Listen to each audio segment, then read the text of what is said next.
Shalom. Minggu yang luar biasa, hari yang luar biasa, kesempatan lagi untuk boleh beribadah dan diberkati Tuhan dengan musik, dengan pujian, dengan dancer, worship leaders yang Tuhan berikan kepada gereja ini yang luar biasa, yang membawa kita kepada hadirat Tuhan. Amin. Mari kita bersama-sama belajar firman Tuhan bersama-sama pada hari ini dalam tema bulan ini, Family Spiritual Dedication, dedikasi rohani. Sebetulnya Pak Satrio tanya, ini dedikasi itu kata kerja atau kata benda?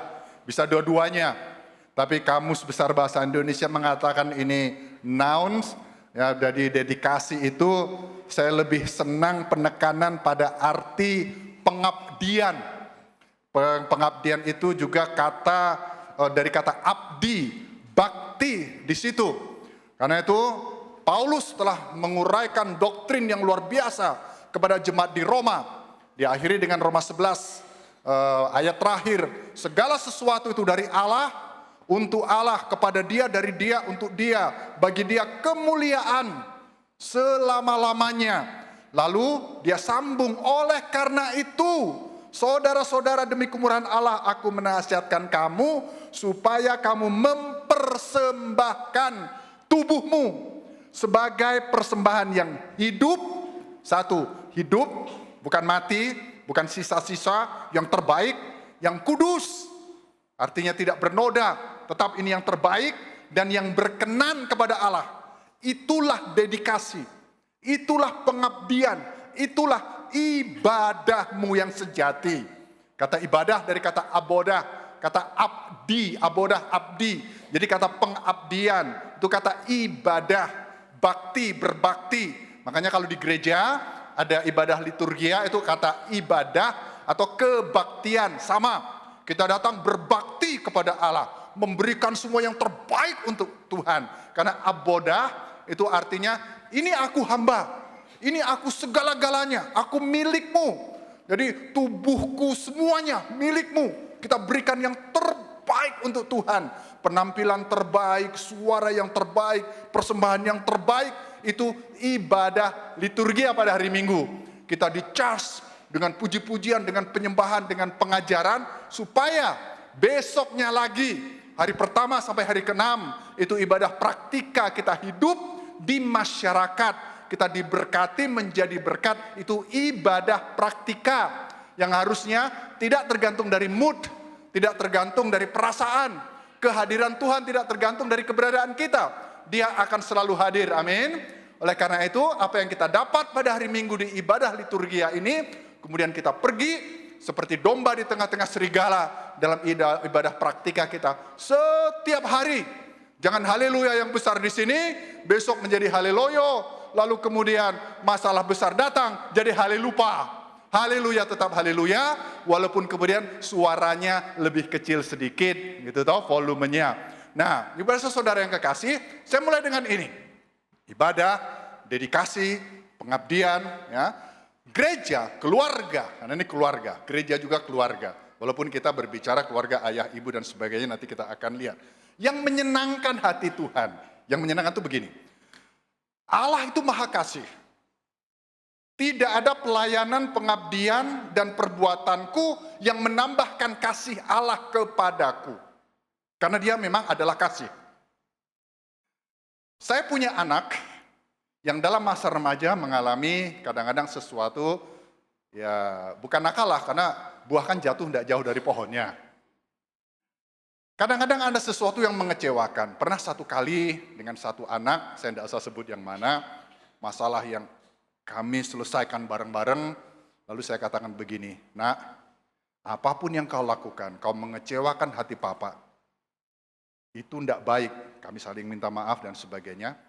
Apapun yang kau lakukan, kau mengecewakan hati papa, kamu masih tetap anakku, papa sayang kamu. Nah itu Tuhanku.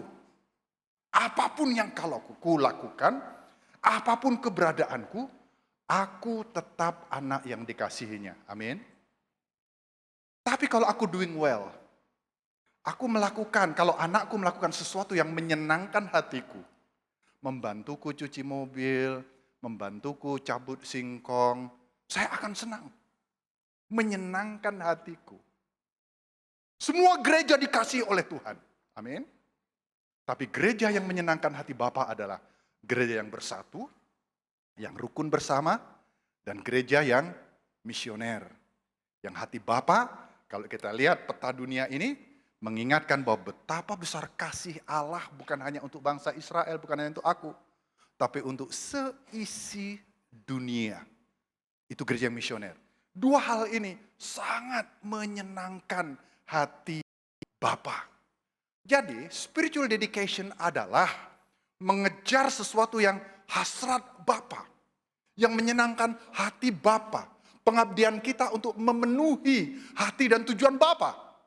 Oleh karena itu Allah menciptakan keluarga juga diberikan mandat budaya untuk menjadi misioner. Dikatakan Allah menciptakan manusia mereka supaya berkuasa atas ikan-ikan, atas seluruh bumi. Untuk apa? Mazmur 96, supaya bumi dan segala isinya memuliakan Allah. Itulah misi. Worship God. Beribadah kepada Allah. Itulah tujuan misi. Puji Tuhan kalau saya menginjili orang bertobat. Dia terhindar dari api neraka. Puji Tuhan kalau satu suku bangsa bertobat, terhindar dari api neraka. Tapi lebih dari itu akan ditambahkan oleh orang-orang ini yang menyembah Yesus. Karena dia adalah Allah segala bangsa, juru selamat segala bangsa, yang layak disembah oleh segala bangsa. Amin. Yesusku terlalu kecil kalau hanya disembah oleh orang Betani. Yesusku terlalu kecil kalau hanya disembah oleh orang Jawa. Terlalu kecil kalau hanya disembah oleh orang Ambong, Tuhan Allah. Atau oleh orang Batak, Ompu mulai jadi Nabolong. Ya. Yesus besar, maha besar, juru selamat dunia ini harus disembah oleh segala bangsa. Olehnya Allah menciptakan aku, menciptakan manusia sesuai dengan gambarnya. Berarti SDM sangat tinggi. SDM sangat tinggi, pintar dan sebagainya. Tapi ketika manusia jatuh dalam dosa, kehilangan kemuliaan Allah. SDM itu kemudian jeblok. Nah, ibu dan saudara, manusia ditempatkan di Taman Eden, hidup sangat harmonis hubungannya dengan Allah, dengan sesamanya juga begitu, dengan alam ciptaan Tuhan juga begitu. Kerjaan dan pelayanan waktu itu tidak ada dikotomi, pekerjaan ya pelayanan, pelayanan ya pekerjaan, untuk mengelola bumi dan segala isinya, supaya semua memuliakan Allah, itulah misi. Tapi setelah jatuh dalam dosa, kerja itu jadi kutuk. Manusia tidak lagi menguasai mengatur pekerjaan dan pelayanan, diatur dan dikuasai oleh pekerjaan dan pelayanan. Dan dengan jalan itu lobang untuk iblis, untuk merusak keluarga, hubungan ayah, ibu, anak, dan sebagainya. Anak akibat dosa yang pertama, kemudian juga perang dunia pertama yang melenyapkan 1/4 penduduk bumi, ketika Kain membunuh Habel, dan sebagainya, dan berbagai macam konflik. Nah, ibu dan saudara, ini kemudian manusia memberontak melawan Allah. Akibat dosa yang pertama, rupanya sebetulnya bukan kematian, tapi ketakutan. Ini maaf, PowerPoint-nya bukan tak, itu ada UT-nya di belakang, itu tidak kemasuk di situ. Adam menjawab ketika Allah mencari. Perhatikan, Allah selalu mengambil inisiatif. Ketika manusia jatuh dalam dosa, ketika terpuruk, ketika gagal, Allah tetap hadir. Ketika kita gagal, ketika kita terpuruk, orang tua tidak mau hadir, keluarga tidak mau hadir di kita, kamu jelek, kamu gagal, Allah tetap hadir. Amin. Itu Allah kita luar biasa. Jadi Allah yang berinisiatif mencari Adam. Hai Adam, di mana engkau? Lalu dia menjawab, ketika aku mendengar engkau dalam taman ini, aku menjadi takut. Akibat dosa yang pertama itu ketakutan. Makanya dalam Alkitab ada yang bilang 365 kali kata takut itu disebut, jangan takut. Untuk tiap hari, kan itu masalah utama manusia.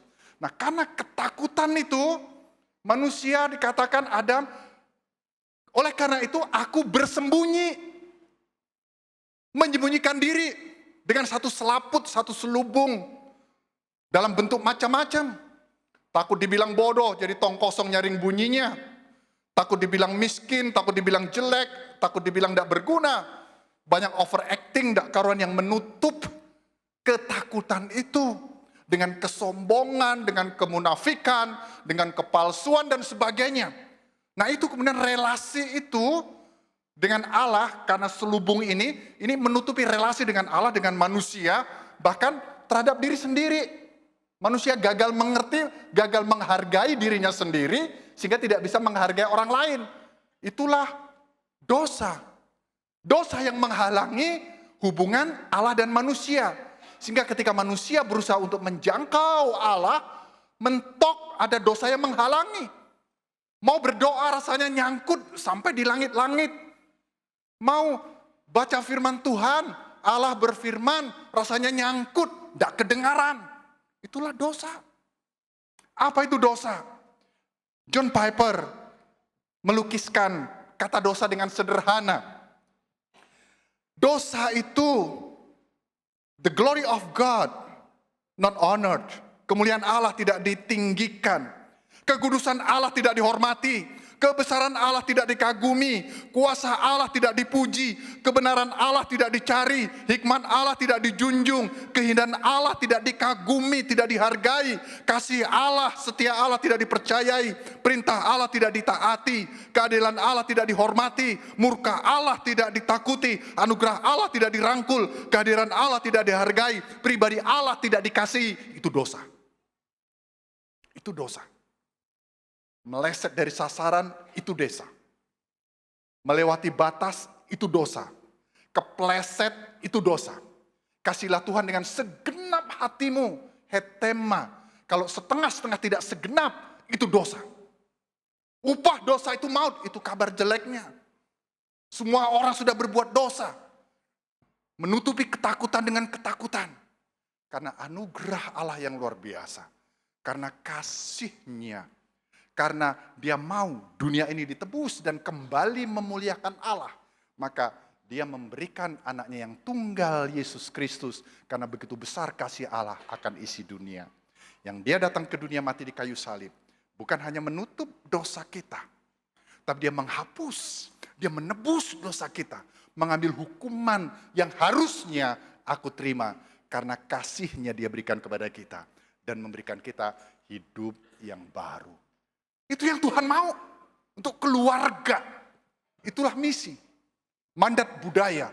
Mengelola bumi, mengelola pekerjaan kita, mengelola pelayanan kita, mengelola keluarga kita yang diciptakan agar bumi dan segala isinya, Mazmur 96, memuliakan Allah. Itulah misi. Amin. Oleh karena itu, dedikasi rohani adalah tujuan Allah dalam penebusan ini. Kita beritakan ke seluruh dunia, mulai dari Yerusalem kita. Sesederhana itu misi itu. Dan ini muara kerinduan hati Bapa, bahwa segala suku bangsa, pantata ethne, mispaha dalam bahasa Ibraninya, lebih dari 700 kali kata suku-suku bangsa disebut. Apapun yang kita lakukan dalam pekerjaan sebagai bapak rumah tangga, sebagai dosen, sebagai pengusaha, sebagai ibu rumah tangga, sebagai guru, sebagai pemusik, worship leader, dan sebagainya. Semuanya, muara pelayanan kita adalah Injil Kerajaan ini diberitakan di seluruh dunia menjadi kesaksian bagi semua suku bangsa pantata ethne. Itu kemudian memenuhi tujuan Allah. Kedatangannya yang kedua akan terjadi. Itulah misi. Nah, ibu dan saudara kekasih, dalam kehidupan yang singkat ini, kita harus belajar bagaimana merebut waktu. Selamatkanlah waktumu itu merampas waktu, karena hari-hari ini adalah hari yang jahat, kata firman Tuhan. Nah, bagaimana caranya? Membuat prioritas dalam hidup kita yang berguna untuk kemuliaan Tuhan, mendedikasikan hidup kita untuk course. Hati Bapa yang Tuhan mau dunia ini diselamatkan. Hati Bapa, kenapa keluarga itu ada? Kenapa gereja itu ada? Kenapa aku ini exist? Nah, ini ilustrasi aktivitas kita setiap hari atau aktivitas gereja. Tapi karena saya juga seorang dosen, ini Anggaplah ini ilustrasi, kalau saya mengajar di sekolah teologi, ada satu program S1. S1 itu membuat secangkir kopi. Ada 10 mata kuliah, ada 10 kegiatan. Semua ini dikerjakan. Mulai dari, ini tradisional ya, bukan cappuccino, bukan cafe latte, ya bukan Starbucks, tapi buat kopi tabrak, kopi tubruk yang saringannya gigi itu ya, ini ya. Nah, ini buat secangkir kopi. Dengan berbagai macam silabus, kurikulum, kegiatan. Sibuk. Ya, mulai dari siapkan ceret, mulai dari isi ceret dengan air, ini dilakukan, dikerjakan. Nyalakan kompornya dikerjakan, didihkan air di ceret dikerjakan, lalu siapkan cangkir dikerjakan, lalu masukkan kopi ke cangkir, itu tidak dilakukan. Tapi yang lain dilakukan lagi, lalu masukkan gula ke cangkir, tuangkan air panas ke cangkir, lalu aduk. Ini kan semua berkaitan dengan membuat secangkir kopi, ya toh? Nah, yang dikerjakan ini semua nilainya 10. Pastilah kerjakan 10. 10 SKS kan. Semua dikerjakan, nilainya 10, hanya masukkan kopi tidak dikerjakan, nilainya kan 0. Tetap juga total nilai berapa? 90. Lulus, cum laude. Tapi kopi tidak dihasilkan. Mengerti? Sibuk sana sini tidak karuan.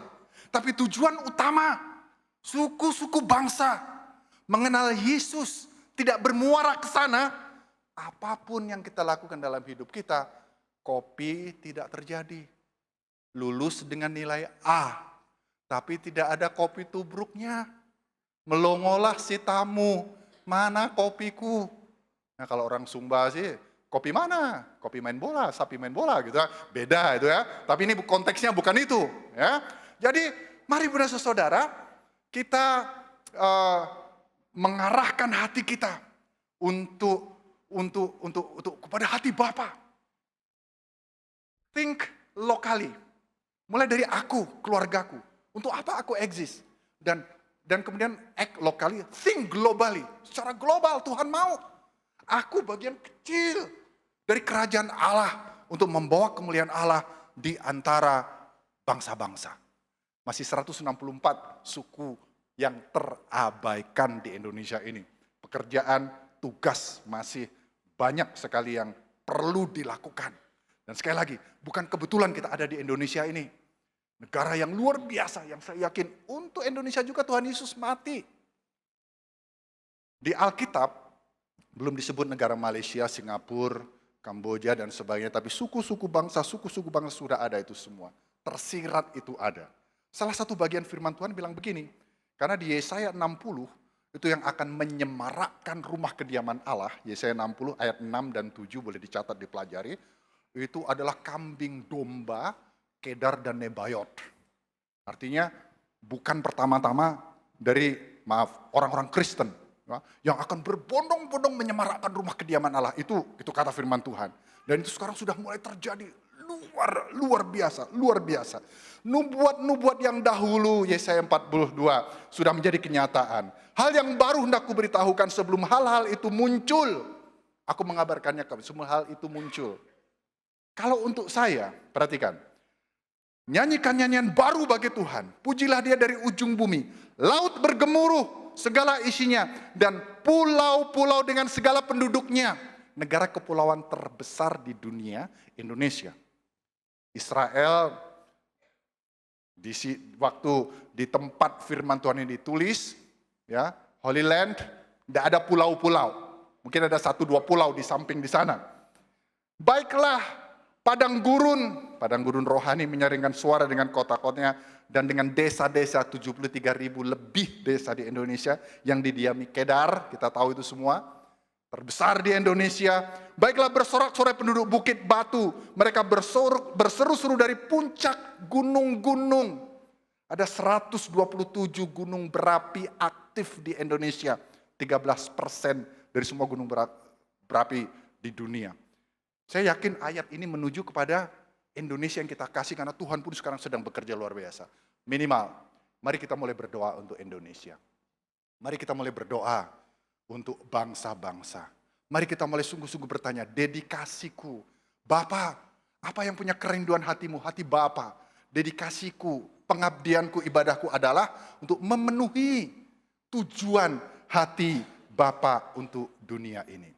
Setelah ibadah liturgia yang indah, kita diangkat hati kita bersama-sama dalam hadirat Tuhan. Tidak cukup di situ.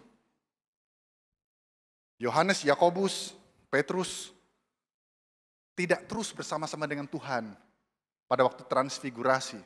Tuhan, kita bikin kemah aja, enak di sini Tuhan. Oh enggak, harus turun. Menjadi berkat untuk dunia. Dan itu tidak gampang. Oleh karena itu, Yesus berkata, aku mengutus kamu seperti domba di tengah-tengah serigala. Jadi hendaklah kamu cerdik seperti ular dan tulus seperti merpati. Ada orang yang salah konsep. Ikut Tuhan semua beres. Ikut Tuhan semua indah. Ikut Tuhan diberkati. Amin, itu memang betul. Tapi kalau itu hanya memang begitu, titik. Tuhan tidak katakan, aku mengutus kamu seperti domba di tengah serigala. Domba di tengah serigala itu sangat vulnerable, sangat fragile, nyawa, tantangan. Makanya kita tantangan dan sebagainya tiap hari itu banyak. Mempersembahkan tubuh kita di mezbah Tuhan, itu bukan, halo enak-enak. Dibakar persembahan itu sampai habis. Untuk jadi persembahan yang harum di hadirat Tuhan. Karena itu ada salah satu puisi dari W.S. Rendra. Nanti ada di Big, Bapak Ibu catatan khotbah saya ada lengkap di situ. Ini potongannya begini, W.S. Rendra, walaupun dia jauh dari Tuhan sebelum dia meninggal, tapi saya senang dengan puisi-puisinya karena dulu SMP SMA saya sangat senang dengan puisi. Salah satunya ini yang terakhir sebelum dia wafat, dia tulis, Tuhan, aku cinta padamu. Hidup itu seperti uap yang sebentar saja kelihatan lalu lenyap. Ketika orang memuji milikku, aku berkata, bahwa semua itu titipan Tuhan. Bahwa mobilku adalah titipannya. Bahwa rumahku adalah titipannya. Bahwa hartaku adalah titipannya. Bahwa putra-putriku hanyalah titipannya.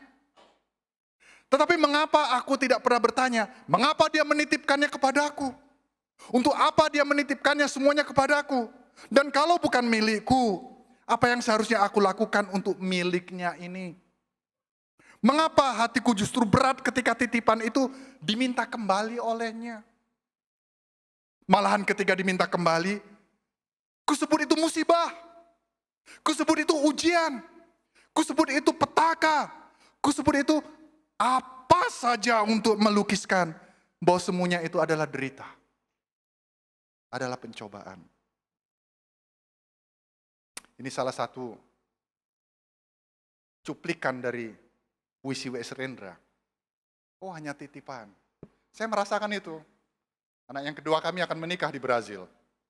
Sebagai bapak saya happy. Karena calon suaminya orang yang takut Tuhan dari keluarga misionaris juga. Tapi sebagai bapak juga, pendeta kan manusia juga. Jauhnya la ilaha illallah. Sumba masih lebih dekat. Ampel masih lebih dekat.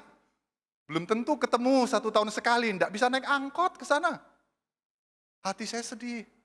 Tapi saya udah ingatkan, kalau itu titipan Tuhan, lalu Tuhan ambil lagi. Ya toh? Bapak-bapak ngerasain itu ya, ketika anak-anaknya pergi. Oke. Jadi ketika diutus, bukan hanya masalah apa yang Tuhan titipkan. Kita sebagai penata layan hidup, waktu, harta semua yang Tuhan berikan kepada kita, pakai untuk kemuliaan Tuhan, itu yang kita harus belajar. Memberikan di mezbah Tuhan, tapi sebagai persembahan yang hidup. Lalu kemudian menjadi berkat di tengah-tengah dunia, tapi harus. Oleh karena itu, kalau di tengah serigala, maaf dengan keadaan Indonesia sekarang ini, kita harus banyak bergumul, banyak berdoa. Pekerjaan Tuhan sedang terjadi luar biasa. Tapi tantangan pun juga terjadi luar biasa juga. Oleh karena itu, engkau harus cerdik seperti ular dan tulus seperti merpati. Bukan menjadi ular. Bukan. Atau jangan dibalik. Kalau aku cerdik seperti merpati, aku akan dikerjain orang. Merpati itu polos-polos karena tulus. Tapi kalau aku tulus seperti ular, aku akan ngerjain orang. Jadi jangan dibalik rumus Tuhan ini. Ingat, rumusnya aku diberkati tapi tidak titik. Diberkati untuk menjadi berkat. Kisah 3:25, kamu mewarisi nubuat-nubuat itu dan mendapat bagian dalam perjanjian yang telah diadakan Allah dengan nenek moyang kita. Ketika ia berfirman kepada Abraham, oleh keturunanmu semua bangsa di muka bumi akan diberkati. Kita semua diberkati, amin. Jangan titik, diberkati untuk menjadi berkat. Nah, blessed to be blessing ini diulangi atau direfrase 395 kali. Itu artinya penting. Ingat kan saya pernah ngomong itu, kalau nenek jadi kambing hitam walaupun tidak hitam, nenek ngomong satu kata diulang terus, itu adalah nenek cerewet. Ya, di sini tidak ada, di sana sini banyak. Tapi kalau di Alkitab ada satu kata, ada satu frase, diulang-ulang, itu artinya penting. Supaya kita mengerti, aku diberkati untuk menjadi berkat. Nah, Ibu saudaraku, lalu apa peran masing-masing kita dalam keluarga? Dalam spiritual dedication kita. Secara bersama-sama, keluarga dibentuk oleh Tuhan. Dulu waktu saya masih bujang, saya melayani di Mesir, saya melayani di Latin Amerika, saya tidak perlu tanya siapa-siapa, keputusanku di hadapan Tuhan. Tapi ketika aku menikah, keputusan apapun aku mau perbuat, aku mau melayani, itu harus bersama-sama dengan istriku. Ya, saya dengan istri saya, kami menikah pada hari yang sama. Lalu Tuhan berkati kami dengan 3 anak yang cakep-cakep kayak bapaknya. 3 kami sudah persembahkan untuk menjadi utusan misi, kecuali Tuhan berkehendak lain dalam karir mereka masing-masing. Setelah punya anak, keputusan apapun yang saya lakukan harus kemudian bersama-sama dengan keluarga. Nah, Bapak-bapak, Ibu-ibu, saya belajar begini. Ada banyak teman-teman saya dulu yang seangkatan hancur hati, marah dengan Tuhan, marah dengan gereja, marah dengan pekerjaan Tuhan. Karena dalam tanda kutip, bapaknya bukan hanya berkorban, mengorbankan istri dan anak-anak. Nanti saya akan kembali ke sana mungkin. Tapi itu yang saya belajar. Ya, saya bisa lari 100 km per jam. Lebaynya. Anakku enggak bisa. Kalau kuajak dia lari 100 km per jam, dia akan cedera. Jadi saya harus lari karena aku berani berkeluarga. 10 km per jam bareng-bareng mereka, timi-timi. Enggak apa-apa, enggak dapat tepuk tangan. Enggak apa-apa, enggak dapat juara. Tapi bukan mengorbankan istri dan anak-anakku. Oleh karena itu teladan Yosua. Yang kami masih berjuang, masih jatuh bangun belajar. Aku dan keluargaku, kami akan mengabdi, kami akan beribadah, kami akan mendedikasikan hidup kami untuk Tuhan. Itu sebagai keluarga. Peran masing-masing keluarga sebagai suami. Ada 2 kata penting di sini. Hai suami-suami, hiduplah bijaksana dengan istrimu. Hai suami-suami, hiduplah bijaksana dengan istrimu. Hormatilah istrimu. Suami. Hai istri, ada istri-istri di sini, calon istri, tanduklah suamimu. Bukan begitu. Tunduklah kepada suamimu. Suami punya misi, apa misi yang diberikan oleh Tuhan? Bumi dan segala isinya keluarga memuliakan Tuhan. Submission, bahasa Jawanya tunduk, bahasa Inggrisnya submission. Istri mendukung suami untuk memenuhi misi yang dibawa oleh kepala keluarga. Sebagai ibu, seorang ibu yang mengasuh, merawat anaknya, menggambarkan kasih Tuhan yang luar biasa. Oleh karena itu, ada lagu Ayah dengarkanlah. Dulu waktu saya masih SMP SMA, saya suka nyanyi lagu itu karena memang hidup saya dengan ayah begitu. Aku ingin bertemu, itu lagunya siapa? Converse ya kalau tidak salah. Tapi kalau lagu ibu-ibu ini melukiskan kasih itu luar biasa. Kasih ibu, tahu lagu itu? Kepada beta, terus apa katanya?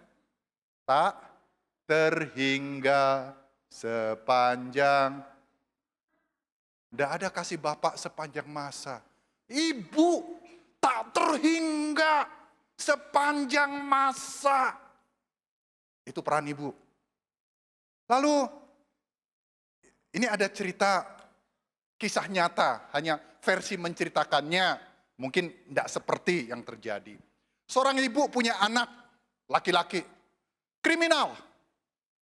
Pendek cerita, dia dijatuhi hukuman mati, hukuman gantung.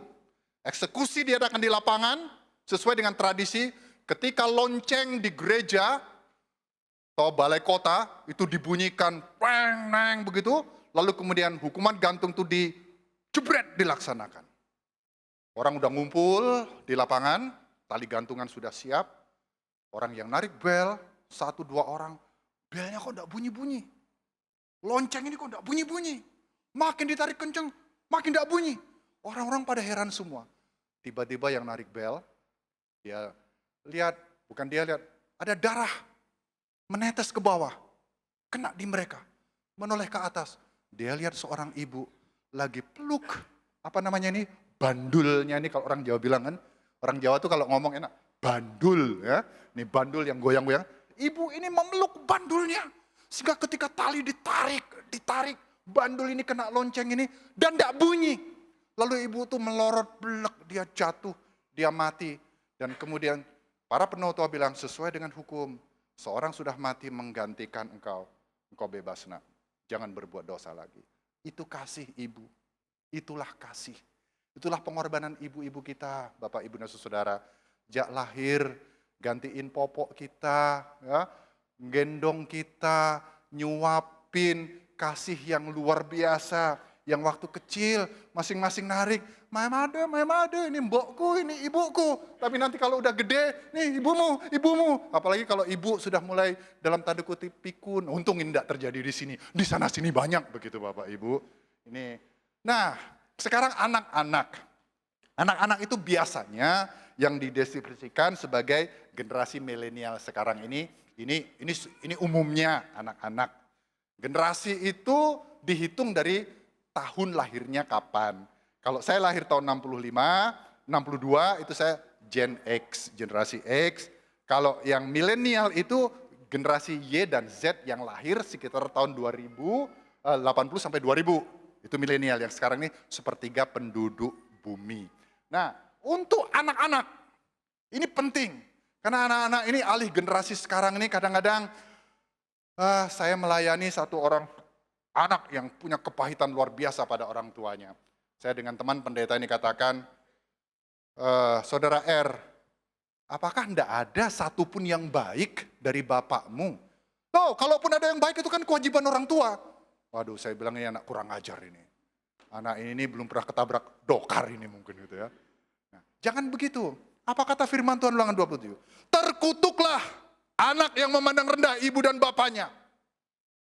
Ada ayat lain, anak ini harus dirajam sampai mati. Nah, tapi ada yang positif. Hormatilah, respect ayahmu, ibumu. Seperti yang diperintahkan Tuhan. Survei membuktikan ada satu buku 500 pengusaha yang sukses. Hampir semuanya itu mereka yang berbakti kepada orang tua. Yang mengurus orang tua, yang hormat kepada orang tua. Walaupun orang tuanya sering gagal dan tidak sempurna. Karena kalau kita menghormati orang tua, lanjut umurmu. Baik keadaanmu di tanah yang diberikan Tuhan Allahmu kepadamu. Nah, anak-anak, ini Maslow piramid, ini kebutuhan dari kebutuhan dasar manusia, fisiologis, rasa aman, sampai aktualisasi diri, dan sebagainya. Tapi generasi milenial ini tidak cukup kebutuhan itu. Apa kebutuhan utama yang paling dasar? Nah, wifi. Tidak ada wifi repot. Selfie lebih banyak. Ya di sini enggak, di sana sini banyak itu. Share, ya makan apa hari ini, di-share. Orang tahu, makan cabai cuma 2. Masak bakso harganya 55.000. Itu semua di-share, enggak ada. Area privat tuh enggak ada. Seru di maya, tapi di relasi kosong. Nah itu generasi milenial ini. Nah coba sekarang teknologi. Ini alih generasi yang enggak gampang untuk kita orang tua dan anak-anak. Bukan orang tua benar, anak-anak salah. Kalau dulu telepon, ngumpulin keluarga. Oh ada telepon dari oma ini di kampung nih. Ini ada telepon dari Tobelo. Ayo rame-rame pada dengerin nih. Sekarang walaupun di Waika Buba, Woi, masing-masing udah punya HP, tidak peduli satu dengan yang lain. Ya kalau dulu anak-anak main kotor-kotor di luar, gitu, mama main di luar terus kotornya masuk. Sekarang kakean main game. Mamanya harus narik keluar supaya main di lapangan supaya sehat. Ini alih generasi sekarang ya. Lalu kemudian kalau dulu layang-layang, remote-nya langsung dengan benang, sekarang remote-nya beda. Nah kalau dulu batiknya itu untuk celana, sekarang batiknya itu, waduh, di badan, terbalik. Kalau dulu TV-nya yang gendut, sekarang orangnya yang jadi gendut. Karena ada banyak bergerak. Nonton telenovela, ya, Marimar, Marisol, Mari Regal, dan sebagainya itu. Dan nonton bola, sampai begini, ya, sampai celananya melorot-melorot. Nah, kalau dulu, nah sekarang nih generasi, walaupun masih kompak, tetap ada perbedaan. Maaf ini bapak-bapak yang rambutnya udah mulai kayak yang sebelah ya. Jangan tersinggung ya. Aku belum. Ya. Anaknya begitu. Ini generasi sekarang. Jadi sebagai ayah juga enggak gampang. Sebagai seorang ayah, bapak memberikan contoh seperti bapak sayang kepada anaknya. Itu fungsi seorang ayah. Lalu kemudian Ayub mendoakan anak-anaknya. Bapak-bapak, sudahkah kita mendoakan dan berdoa bareng-bareng mereka? Tapi ada juga begini, ya, Imam Eli, seorang pelayan Tuhan, takut akan Tuhan. Dia dikecam, bukan karena dia tidak mendidik anaknya, memanjakan anaknya. Kita harus sayang kepada anak-anak kita, tapi bukan memanjakan. Imam Eli dikecam karena tidak tegas ketika anak-anaknya berbuat dosa. Bapak-bapak, saya menghadapi ketika anak-anak masa puber, masa peralihan, semua kita akan mengalami itu. Ada hal-hal yang kita tidak suka. Misalnya, kalau anak-anak pakai celana udah bagus-bagus dibolong-bolongin gitu kan, pakai AC. Saya tidak suka. Tapi itu bukan dosa. Saya harus ikhlas. Ya ibu ya, jangan banyak makan hati kalau anakmu dalam tanda kutip nakal. Karena buah itu jatuh tidak jauh dari pohonnya. Tapi kalau itu sudah dosa, dia mabuk-mabuk, dia mencuri, harus tegas. Imam Eli dikecam karena begitu. Lalu bapak-bapak, ada prioritas. Bob Pierce, ini bukan gosip lagi, dia seorang yang terkenal. Dia menghabiskan 10 bulan dalam 1 tahun dalam pelayanan meninggalkan keluarganya. Dia bilang, kalau aku memperhatikan anak-anak sengsara di dunia, Tuhan akan perhatikan anak-anakku. Kalau prinsip saya bukan menghakimi. Lebih baik saya tidak menikah, karena tidak akan memuliakan Tuhan melalui keluargaku. Lalu tahun 48, saya lupa tahunnya tidak tepat, oke forget it. Sedang dia di Vietnam, anaknya Sharon telepon dia. "Pa pulang pa, aku butuh papa." "Oh enggak, nak, papa sedang pelayanan, jadi jangan jadi penghambat pelayanan." Lalu anaknya berusaha bunuh diri. Gagal, tapi akhir tahun itu Sharon mati bunuh diri. Karena papanya mengecewakan dia. Tahun 68 dia bercerai dengan istrinya. Baru tahun 70 sebelum mati ada rekonsiliasi. Seorang ayah harus berani mengutamakan keluarga. Lalu bagaimana kita hidup untuk cerdik seperti ular dan tulus seperti merpati? Bukan hanya ngomong tentang Yesus. Bertindak berbuat seperti Yesus. Menjangkau dunia ini. Memperhatikan yang hilang. Peduli mulai dari Yerusalem kita. Kalau kita tidak melakukan firman Tuhan, seperti makan obat antibiotik. Tidak dihabiskan. Begitu dapat antibiotik lagi, tidak mempan. Apa yang didengar hari ini, kalau besok tidak dilakukan, minggu depan dengar lagi, ya masih gitu-gitu juga. Firman Tuhan, ku renungkan firman-Mu. Tahu lagu itu kan? Siang dan malam ku pegang apa? Perintah-Mu, tak ku lakukan. Nah itu masalahnya. Ya, harus dilakukan. Yang kedua, jangan menyesali masa lalu kalau kita gagal. Jika nasi udah jadi bubur, tambahin bawang, tambahin seledri, jadikan bubur ayam yang lebih nikmat. Amin. Kalau telur udah jatuh pecah, jangan menangisi, jangan meratap. Endokku tipu. Jadikan telur dadar yang enak. yang lezat. Amin. Kalau engkau gagal kemarin, gagal pacaran, ditinggal laki-laki yang kurang ajar, ditinggal cewek yang kurang asem, berhenti meratap. Mobilku tuh spionnya kecil kacanya, lebih gede dari kaca depan. Supaya apa? Aku memandang ke depan lebih banyak. Kalau aku lebih banyak memandang ke belakang, aku akan nabrakin orang. Jangankan nabrakin orang, tiang listrik juga aku tabrak. Merugiin banyak orang. Yang ketiga, apapun yang kau lakukan di dunia ini, perhatikan, tak akan berarti kecuali mengasihi Allah dan manusia yang diciptakannya. Itulah misi yang menyenangkan hati Tuhan. Gereja yang bersatu, gereja yang misioner. Rukun dalam keluarga, memperhatikan orang di luar tembok keluarga dan tembok gereja. Dan yang terakhir, jurus 3 detik plus. Saya tidak bisa menamakan lebih baik lagi. Tapi ini yang saya belajar akhir-akhir ini. Dan saya katakan kepada keluarga. Kalau aku lihat orang yang tidak aku suka, tak lihat ini ya. Tak doakan 3 detik. Tuhan berkati dia. Plus itu minimal 3 detik. Plus juga positif. Kalau ada orang yang tak lihat di situ aku tidak suka, bukan 3 detiknya, Tuhan biar dia ketabrak angkot, bukan begitu. Ya. Tuhan biar dia diserempet dokar, tidak begitu. Tuhan berkati dia, Tuhan ampuni dia. Lihat orang yang tidak suka di kampus, dosen yang killer mungkin. Ya. Tuhan berkati dosen itu. Lihat siapa saja yang kita bayangkan, dan itu sangat menolong. Kita kemudian ada tetangga lewat, Tuhan berkati orang ini. Tuhan biar dia mengalami sukacita Kristus. Hati kita yang seringkali jawaban doa ada padamu, mendorong kita untuk melakukan sesuatu. Mari kita lakukan jurus 3 detik plus. Mari kita praktekkan sekarang, siapapun yang ada dalam pikiranmu, tutup matamu. Dan katakan Tuhan berkati, atau Tuhan tolong dia, atau Tuhan ampuni dia. 3 detik plus. Lakukan itu tiap hari, menjadi satu kebiasaan. Mari kita ambil saat teduh, kita berdoa bersama. Bapa, hamba terbatas dalam menyampaikan firman-Mu.